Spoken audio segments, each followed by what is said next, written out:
Today we're hanging out with the sloth. Now we all know sloths are famous for their slow-motion lifestyle, but there's so much more to these furry friends than meets the eye. From their unusual, hairy habitat to a surprising new health scare, there's a lot to unpack. So let's get into it. Let's start with what everyone notices first. Sloths move super slowly. They're the slowest mammals on Earth, taking minutes just to move a few feet. But why is this? Well, sloths have a very low metabolic rate, which means they don't need a lot of energy. And because they live in the treetops of Central and South America, where they're safe from most predators, there's no need to rush. But here's the wild part. Because sloths move so slowly, their fur actually becomes a little green over time. But why is this? Well, it's because algae grows in it.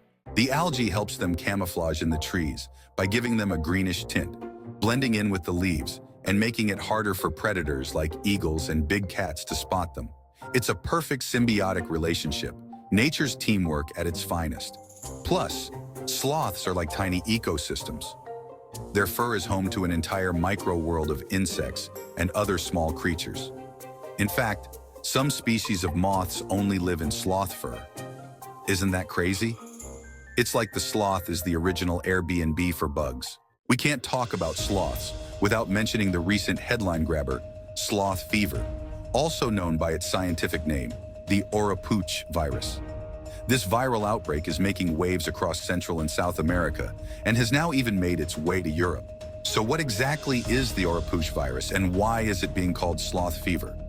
It's classified as an arbovirus, which means it's transmitted by mosquitoes and midges. It was first identified in the 1950s and has been causing outbreaks in humans ever since. The virus is known to cause symptoms similar to those of dengue fever, including fever, headache, muscle and joint pain, and in some cases, a rash. These symptoms can be quite debilitating, though they are rarely fatal. The virus was nicknamed Sloth Fever after scientists noticed that sloths in certain regions, particularly in Brazil and Peru, were acting as reservoirs for the virus. This means the virus can live and multiply within sloths without necessarily causing them harm. And because sloths are slow movers that spend most of their time in the trees, they're prime targets for mosquitoes and other insects, making them ideal carriers for the virus. However, it must be emphasized that the virus is spread by insect bites and not by direct contact with sloths.